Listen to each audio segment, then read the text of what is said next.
Boa noite, minha gente linda. Estamos mais uma vez. Hoje nós vamos para João, que já falei para vocês, é o meu evangelista preferido. Filosófico, às vezes difícil de entender, mas é o meu preferido. É o chamado discípulo amado. Essa passagem, ela se chama Cura de um Paralítico de Betesda. Muita gente pensa que Betesda é uma cidade. Betesda é o nome de um tanque de águas. Então, ele está no capítulo 5, lá no principinho do Evangelho de João. E é do versículo 1 até o versículo 15. Então, nós vamos ver o que João vai falar a respeito desse paralítico, desse homem doente, paralisado. E ele inicia dizendo assim: depois disto. Por que depois disto? É aquilo que eu falo, a gente tem que recorrer aos versículos anteriores. Então, João vem dizer que Jesus tinha feito uma cura do filho de um régulo. Régulo era um rei de uma comunidade muito pequenina. É tipo um rei, a explicação é insignificante mesmo. Jesus curou esse filho desse régulo. E ele encerra esse capítulo 4 dizendo que Jesus fez este segundo milagre quando ia da Judéia para a Galiléia. Por isso é que ele inicia o capítulo 5, ele dá uma sequência, né? Ele inicia o capítulo 5 dizendo: depois disto, havia uma festa entre os judeus e Jesus subiu para Jerusalém. Ou seja, ele continua a sua caminhada e ele agora vai lá para Jerusalém. Ora, em Jerusalém, há próximo à Porta das Ovelhas, um tanque chamado em hebreu Betesda, a qual tem 5 alpendres. Esse tanque, gente, era bem grande, tipo uma piscina. E ele ficava, aí é que meu corpo arrepia de pensar, né? Ele era próximo à Porta das Ovelhas. O que é a Porta das Ovelhas? Era um ambiente, era um local que todo ano, para comemorar a Páscoa, entravam por aquela porta as ovelhas para serem sacrificadas. Ali havia um altar em pedra, muito bem feito, deitava a ovelha viva e ali sangrava as ovelhas. Eram muitas. Então, esse sacrifício era para Deus, era para Jeová, ou Javé, ou Alá, ou Caos, ou Caagé, que ele tem muitos nomes, né? Ou Brahma. Esse sacrifício de sangue era feito para ele. Olha que horror. Conta aí os historiadores, estudiosos do Velho Testamento, que o altar escorria aquele sangue, era tudo o chão, ficava tudo cheio de muito, muito sangue. E havia, né, os balidos, os gemidos do sofrimento dessas ovelhas.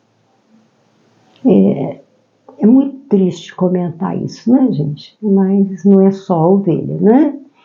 Desde lá existem muitos sacrifícios por aí. Nem gosto de entrar nesse assunto, que meu peito começa a ficar fechado com esses chamados sacrifícios. Então, a Porta das Ovelhas era para isso, para entrar as ovelhas para o sacrifício. E esse Betesda, esse tanque, tinha em volta dele 5 alpendres. Todo mundo sabe o que é um alpendre, que é uma varanda. E ela era coberta por telhados, né? Esses 5 alpendres, por que 5? É referente ao Pentateuco judaico. o Pentateuco escrito por Moisés, que são os 5 primeiros livros da Bíblia, que compõem a Torá, que é o livro que os judeus seguem. O resto para eles não importa, não, né? Os profetas, os outros livros. O que importa são esses 5 primeiros, que é Gênesis, Êxodo, é o Levítico, Números e Deuteronômio. São os 5 primeiros livros da Bíblia que compõem a Bíblia do povo judeu, que é chamada Torá. Tem outro nome também, mas vamos ficar só com esse, porque não é o nosso assunto de hoje. Representando os 5 livros. Esse tanque, ele era um lugar que fazia curas. Então, lá esses alpendres ficavam lotados de pessoas doentes. É o que nós vamos ver aqui, seguindo, né? Nestes havia grande multidão de enfermos, cegos, mancos e ressecados, esperando o movimento das águas.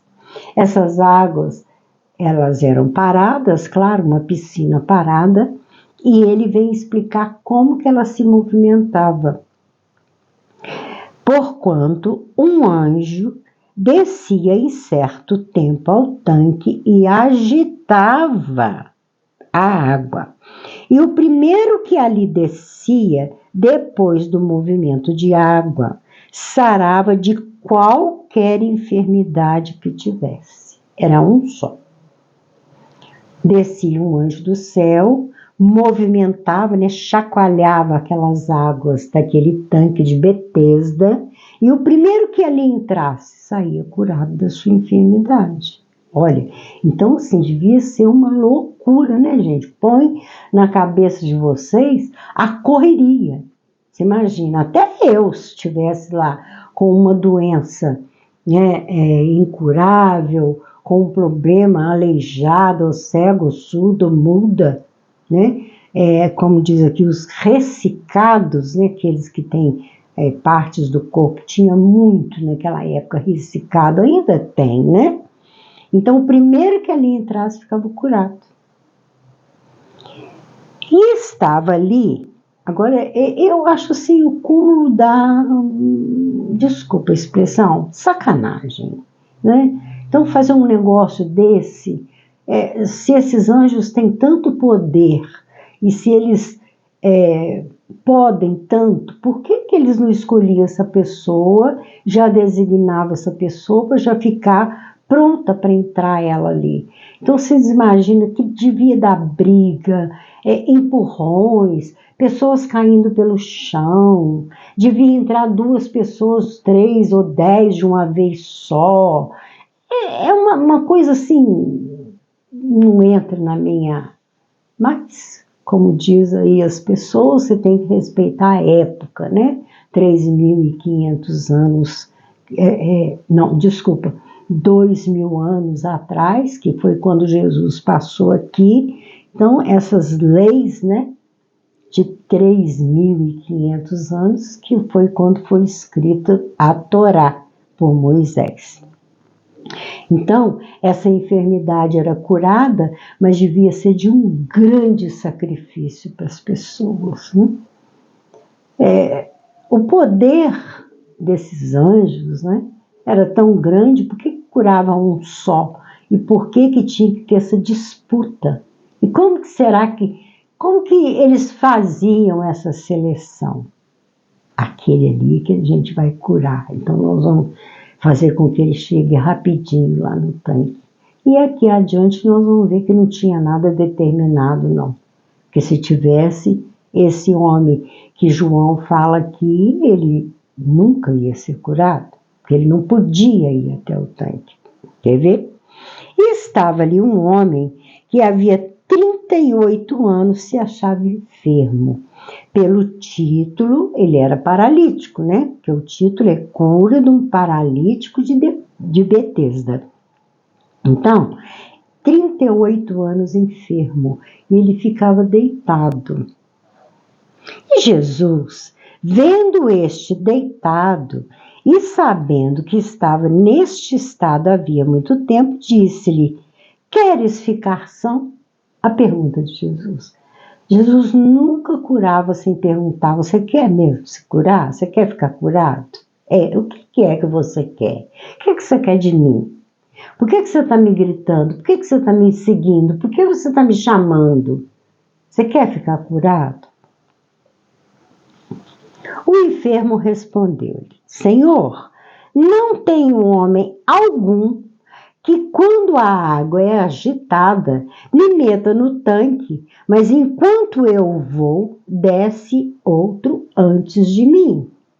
Então, ele já devia estar tentando entrar nesse tanque há muito tempo. Mas toda vez que o anjo, olha que maldade, o anjo chegava, agitava a água, todo mundo saía correndo, se atropelando, e como ele era um paralítico, como que ele ia chegar até lá? Ele nunca ia ficar curado. Nunca. Porque sempre ia ter ali alguém que, apesar de também estar doente, mas tinha boas pernas para sair correndo e pular lá dentro do tanque. É por isso que eu acho uma maldade isso aí. Jesus disse-lhe: levanta-te, toma tua cama e anda. A gente já falou de um caso assim, né? Aquele que os discípulos abrem um buraco no telhado e desce o paralítico, que ele era tetraplégico, né? Ele não se mexia, desce pelo telhado e Jesus diz a ele: levanta, toma tua cama e anda, ou seja, carrega a tua cama.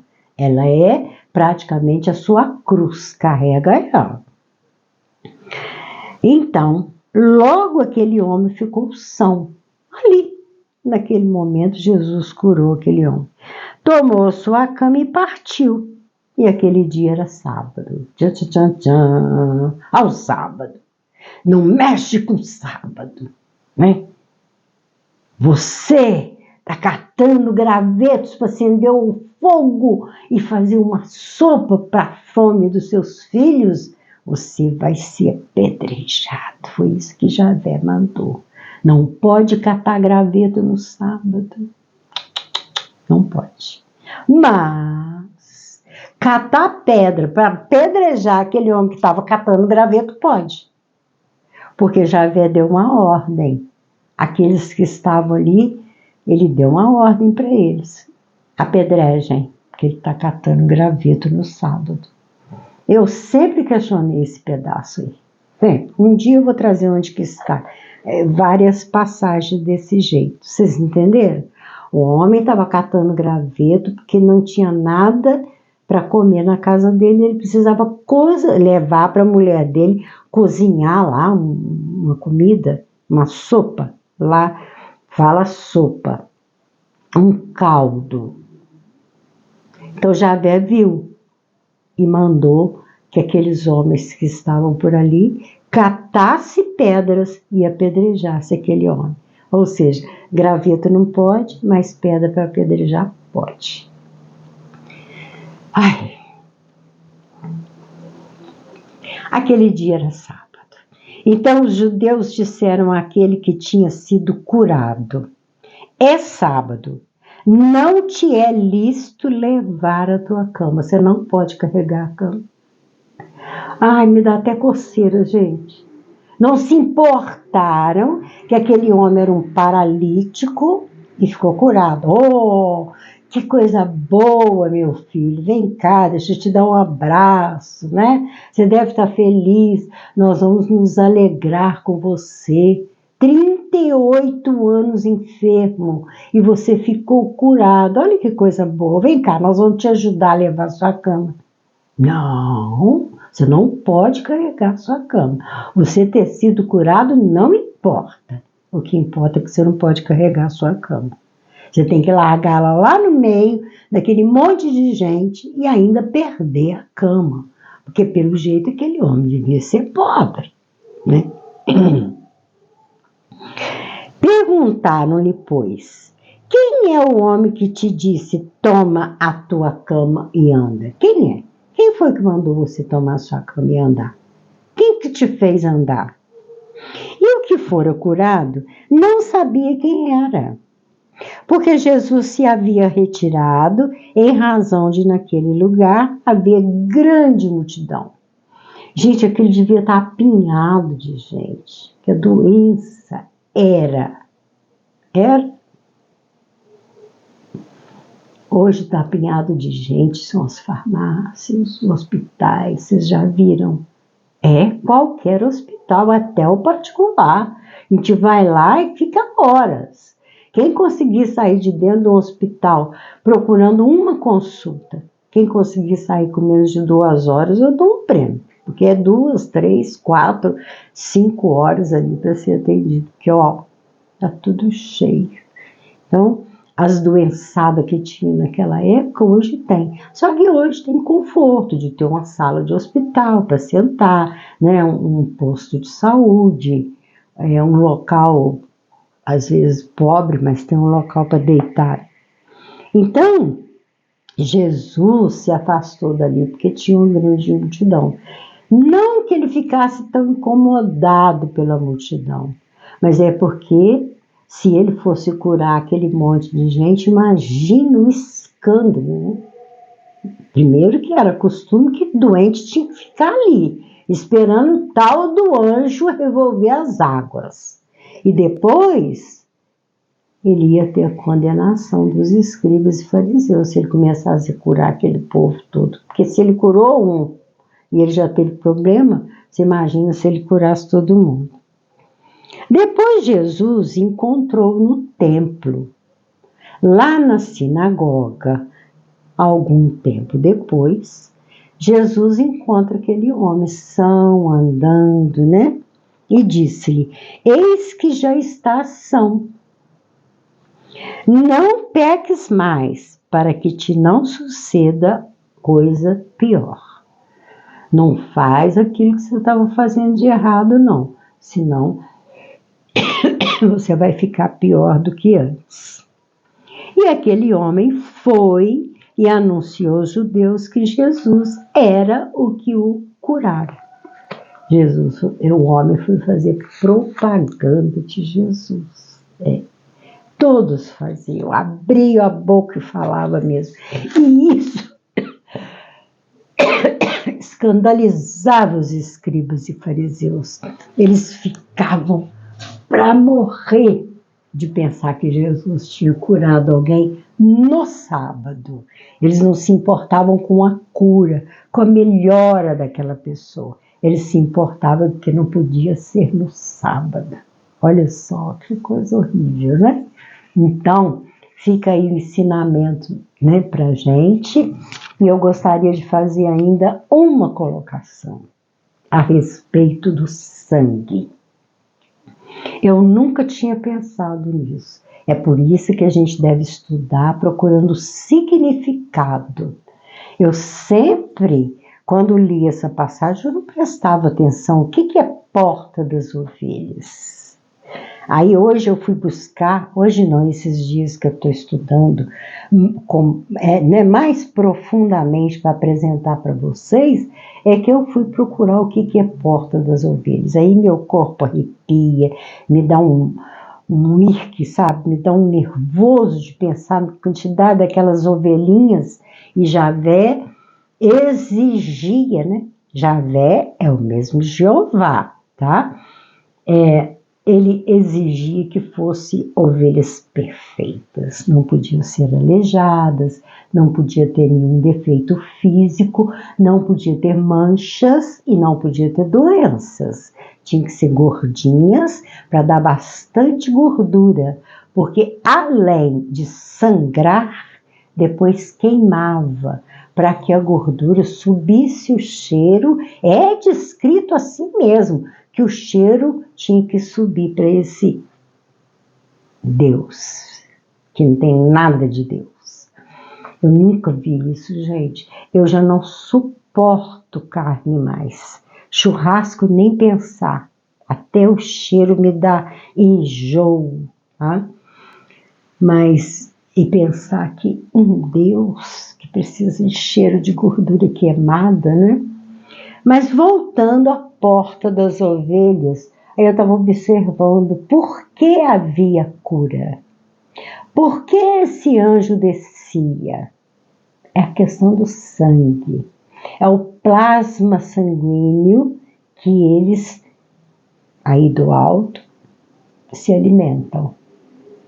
E é o próprio plasma sanguíneo que os ajuda a fazer as curas. Pode ter certeza. Gente, é muito profunda essa questão do sangue. Tudo, não tem um trecho do Velho Testamento e que não tem esse negócio de sangue, sangue, sangue. Nas cartas de Cristo ele mesmo fala, né? Que tudo tinha que envolver sangue. Inclusive essa crença, essa coisa de falar do sangue de Jesus. O sangue de Jesus que foi derramado para salvar a humanidade. Eu não vi a humanidade salva ainda, 2000 anos. 2024 anos eu não vi nenhuma humanidade salva, né? Todo lado que a gente olha é esse horror, esse circo dos horrores que a gente vive. Essas guerras fratricidas, essa briga por território, parecendo animais irracionais, né? Que demarcam o seu território, aqui ninguém entra, aqui ninguém... Em vez de todo mundo ver o planeta Terra como uma só casa para todo mundo, fica cada um pegando o seu pedaço e brigando ali por aquele pedaço. Eu vivi a minha infância na roça, eu me lembro muito dessa briga de fazendeiros, porque a sua cerca entrou 10 centímetros no meu terreno, porque o seu gado está passando e comendo o meu mato, então assim, bebendo a água do meu rio. Eu vi muito isso acontecer lá na minha infância, e tinha mesmo até matança, tiro, essa coisa toda. Então essa porta das ovelhas, ela me implicou, por que esse tanque, se aqueles escribas e fariseus tinham tanto dinheiro, como o povo judeu ainda tem muito dinheiro, por que não podia fazer esse tanque no outro lugar? Por que tinha que ser junto com a porta do sacrifício das ovelhas? Onde se sacrificava o sacrifício de sangue. Por quê? Né? Então fica essa pergunta aí no ar. Eu não estou afirmando nada. Eu estou colocando aqui uma curiosidade minha. Por que não podia ser lá na sinagoga? Por que não podia ser lá? Por que tinha que ser junto ao sacrifício das ovelhas? Muito, muito estranho isso. Gente, eu gostaria aqui de fazer uma colocação, que eu estou precisando fazer há muito tempo, é que o meu celular não é assim de excelente qualidade, não. Eu ainda vou adquirir um mais possante. E o que acontece é que a memória dele, eu não sei explicar essas coisas não, tá? Não sei nada de tecnologia. Ela esgota, ela enche, ela não tem mais espaço para eu fazer gravação. Nem se colocar na lixeira, pode. Preenche do mesmo jeito a memória do celular. O que o meu neto, qual foi a ideia dele? Comprar um chip, até um chip bem grande, tá? Nem esses pequenininhos, não. E colocar, que eu falei que eu não queria perder as lives, as palestras, eu não queria perder. Porque um dia, talvez eu precise repetir, ou eu preciso recorrer para esclarecer alguém. Então, ele passou para esse pendrive. E hoje à tarde, olhando aqui o meu celular, naquela primeira página do YouTube, tem lá que alguém respondeu, alguém perguntou, ou alguém elogiou, ou criticou alguma coisa a meu respeito. Eu apertei o botão errado e perdi. Eu acho que é um senhor que me tratou com muito respeito e fez uma observação a respeito da primeira live, que foi Jesus a caminho do Gólgota. Ele me pergunta por que eu sou tão revoltada com a roda de Sansara. E ele me pergunta por que eu faço esse tipo de colocação se eu sou contra a roda de Sansara. Sou, continuo sendo, e vou explicar para o senhor, quando o senhor me perguntou, se com tanta maldade que existe no planeta, se eu não concordo que tenha que ter a lei de causa e efeito, né? Quem com ferro fere, com ferro será ferido, que é a lei de Jeová. Sou contra, sim. E ele me pergunta qual que é a solução que eu daria para uma pessoa monstruosa, né, que causa aí um crime, uma situação. Qual a solução que eu daria? Primeiro eu quero dizer para o senhor que são bilhões, de bola, bilhões de anos que nós passamos aqui nesse planeta, nessa superfície terrena, nós passamos por provações e mais provações e mais provações sem fim. Sem fim. Poucos foram aqueles que já ascenderam, porque a maioria está tudo aqui nessa roda, por isso que chama roda. Ela é uma roda que ela gira e vai nos jogando para as chamadas reencarnações de provações, de provas e expiações. Isso é uma roda. E, segundo lugar, eu quero dizer para o senhor que isso nunca resolveu. Nunca. O planeta está cada vez pior. O planeta não. Os seres que habitam, seres humanos que habitam o planeta estão cada vez pior, né? Se há uns anos atrás nós tínhamos um estupro de criancinha a cada dia, hoje nós temos 2.000 a cada minuto no planeta inteiro. 2.000. Então, se a gente olhar para trás, esse planeta nunca deixou de ter guerra, nunca deixou de ter essa maldade com criança, nunca deixou de ter doenças, pestes e esses vírus, que aí o bichinho da goiaba, né, umas coisas bobas que não pode falar o nome, não sei porquê, tem um negócio que já passou. É gripe do não sei o quê, peste negra, gripe espanhola e por aí afora, catástrofe, deslizamentos, sempre aconteceu. Nunca resolveu nada. O planeta só foi piorando, piorando, piorando, piorando, evoluindo tecnologicamente. Hoje nós temos máquinas possantes. A nossa ciência é desenvolvida para quem tem dinheiro, para quem é pobre e negro não. Então, a evolução, ela nos levou a esse desequilíbrio das duas asas. Um voo, para ser perfeito, as asas têm que ser no mesmo calibre. Nós ficamos com a asa da tecnologia avançada e a da moral cá embaixo. Então, não tem como alçar voo para a evolução. E nós nunca vimos arma resolver problema, guerra resolver problema, corrupção resolver problema, mentira, muito menos fake news, doenças, pestes e pandemias por aí afora. Não resolve. Aí o senhor me perguntou qual que é a minha opinião.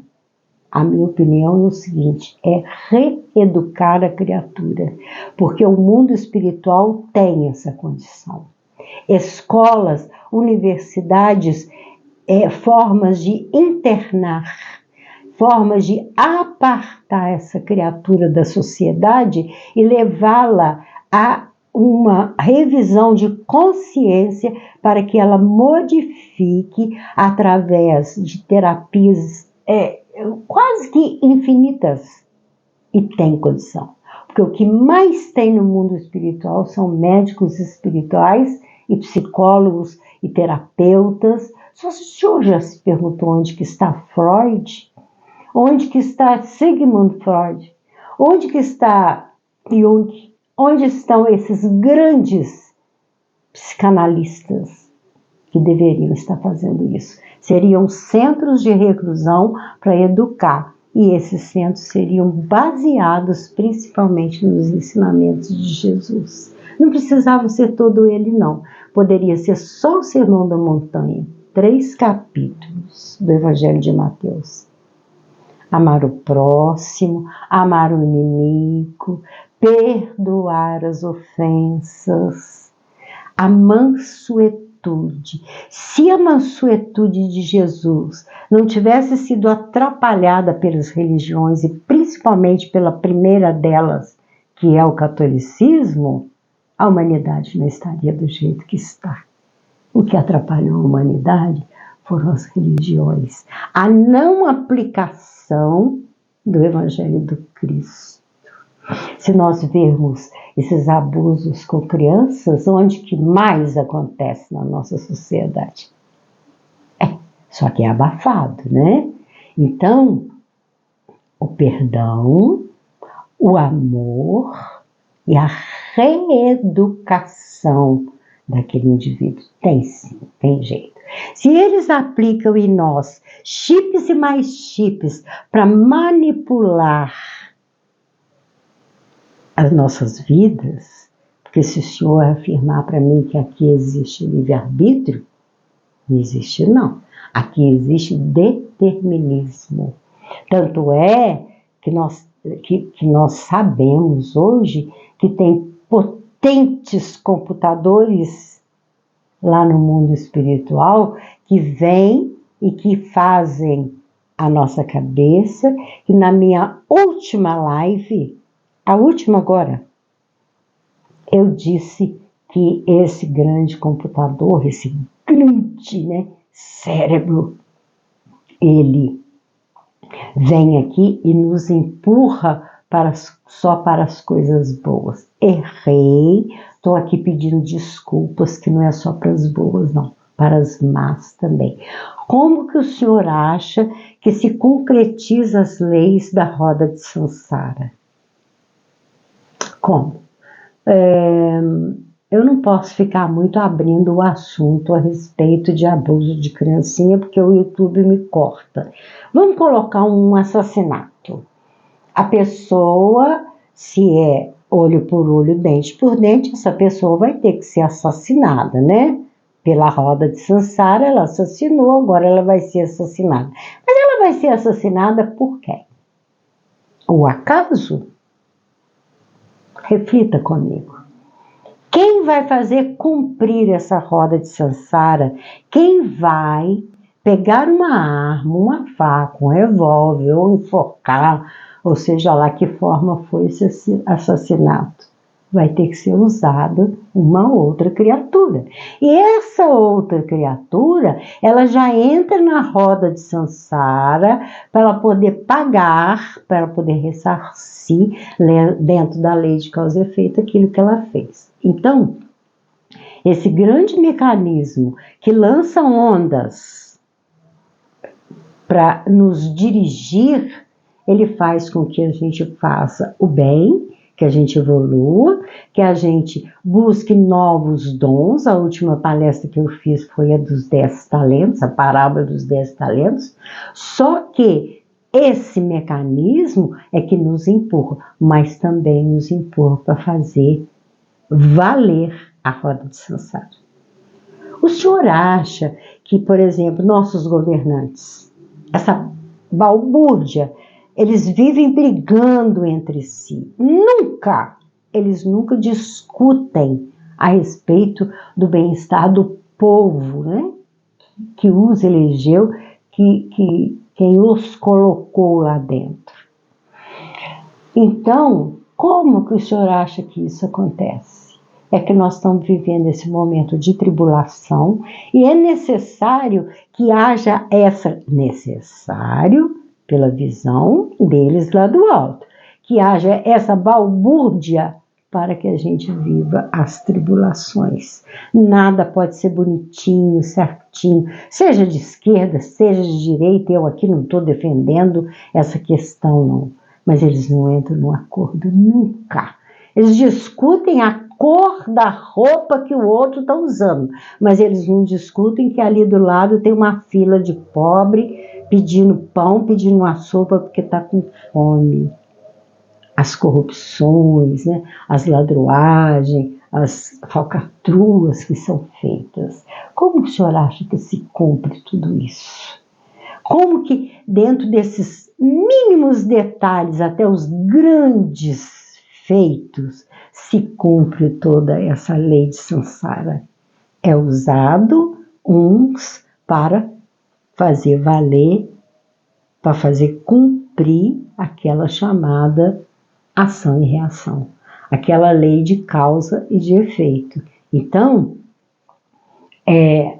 o JAR, que é esse grande computador, que é todo ele dirigido pelos mestres ascensos, pela fraternidade branca, pelos anjos, pelos arcanjos e por aí afora. Ele faz isso conosco. Nós aqui, nós vivemos numa experiência deles. Nós somos sempre requisitados, né? Acabamos de falar, requisitados para doar nosso DNA, requisitados para doar nosso plasma sanguíneo. Que, na verdade, a roda de Sansara faz de nós aqui uma granja. Ela vai constantemente nos mantendo presos. Eu te mato, depois numa próxima vida você me mata, depois eu te mato.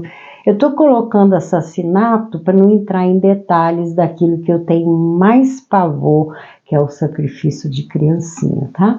Então, eu pergunto, resolveu alguma coisa? Melhorou a condição do planeta? O planeta ficou mais bonito, mais iluminado, mais limpo, sem poluição? As pessoas ficaram mais solidárias? Ou a gente ainda tem a chamada pirâmide, né? Que é meia dúzia de arquimilionários e a base da pirâmide, essa miséria toda que nunca acaba, mas é nunca. Mesmo a gente tendo um Gandhi, um Mandela, um Martin Luther King, um Francisco de Assis, uma Madre Teresa, uma Irmã Dulce, um Chico Xavier, um Bezerra de Menezes, mesmo assim, não acaba.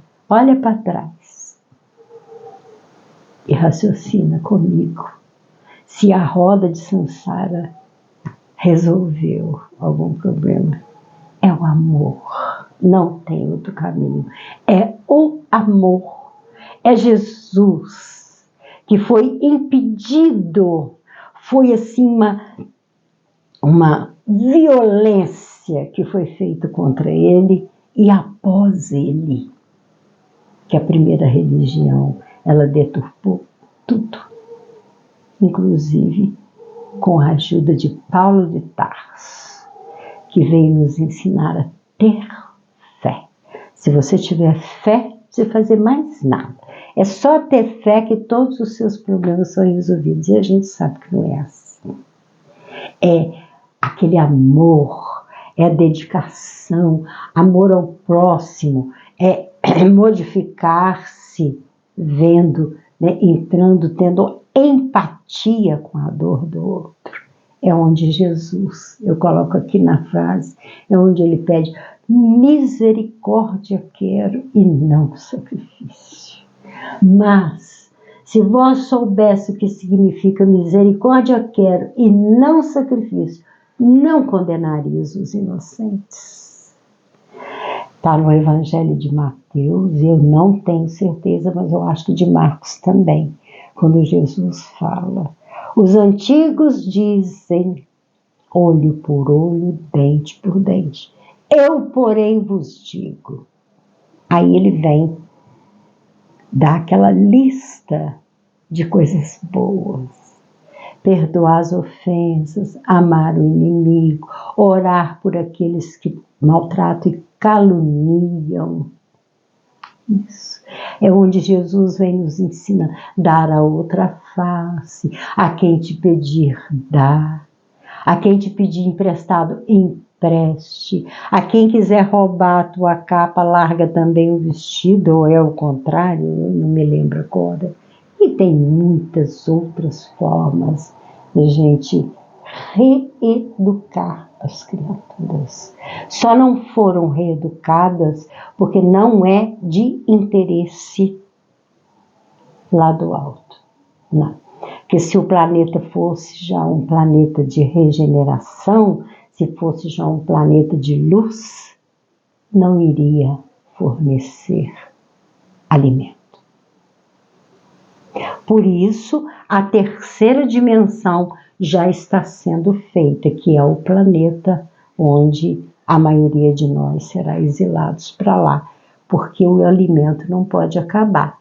Nós vamos sair de corpo de carbono para silício e não vamos oferecer mais esse tipo de proteínas que eles buscam e que nós oferecemos. Ao passarmos para a quinta dimensão, silício já não vai interessar para eles. Agora já está sendo formada a terceira dimensão. É onde eu sofro de pensar nos meus irmãos que vão ser banidos. Vocês sabiam que Madre Teresa de Calcutá pediu a Jesus que deixasse que ela reencarnasse lá para ajudar os irmãos? Por que ela pediu isso? E Jesus disse: não, filha, você não vai suportar. Porque lá vai estar naquele início, né? Aquela época difícil, sem tecnologia nenhuma. Já falei sobre isso. Sem anestesia, sem antibiótico, sem penicilina, sem vacina, sem hospitais, sem escola, sem educação. Falta de amor, tacape na mão, matando mesmo uns aos outros, como animais, bestas feras. Essa é a minha grande tristeza. É de pensar, quer dizer, não sei se eu vou para lá, pode ser que eu já esteja lá escrito no livro. Eu tenho comigo que não, mas sei lá, né? Pode ser. Mas eu não, se for para um lugar desse também, não vou ter tanto problema não, porque eu vou, qualquer pedra que tiver lá, eu vou falar de Jesus. Sobre Jesus, sobre o amor e sobre o perdão. Vão me matar, é claro. Imagina no meio de uma violência dessa. Hoje, eu não tenho seguidores. Outro dia, quando eu vi que passou de 2 para 3 seguidores, eu fiquei tão feliz, consegui 3 seguidores. Agora, coloca uma Anitta, coloca uma pornografia, são milhões de seguidores. Mas não tem importância não, eu continuo, vou continuar. Então, não sei se eu respondi o senhor, fico muito satisfeita do senhor ter me perguntado, eu queria até mais, sabe? Não tenho facilidade para usar tecnologia, não tenho, eu ia ter que pedir até ajuda para responder o senhor. Só que apertei o botão errado e perdi a pergunta do senhor. O senhor que me fez a pergunta sobre Jesus a caminho do Gólgota. Não sei se respondi, mas fica aí minhas palavras. Peço desculpas se feri, né, suscetibilidades, se eu feri a crença das pessoas, mas a verdade é muito dura de ser ouvida. Muito dura. Mas estamos aqui. Vamos ao nosso artesanato? Então, isso aqui é embalagem de sushi que meus filhos pediram aí nesse fim de semana. E eu achei essa arte da embalagem tão bonita, apesar de ter umas figuras esquisitas, né, com uns dentes arreganhados. Mas eu achei que esse vermelho e preto ficou assim, chamativo, né? Isso aqui é lã, em que a gente cola aqui assim, e mais esse vermelho com preto aí, que até acho que os flamenguistas vão gostar, né? Então fica aí a nossa oferta, lembrando de novo, né, do meu telefone, que é 988370388. Liga para mim, vem pegar sua peça ou outra, se você não gostou dessa. Eu tenho centenas que eu faço doação. Fica aí meu presente e meu desejo de que Jesus nos ajuda a caminhar até o tanque de Betesda para curar nossas mazelas, nossas maldades, aquele mal que a gente ainda traz dentro da gente. Um beijo no coração de todos vocês.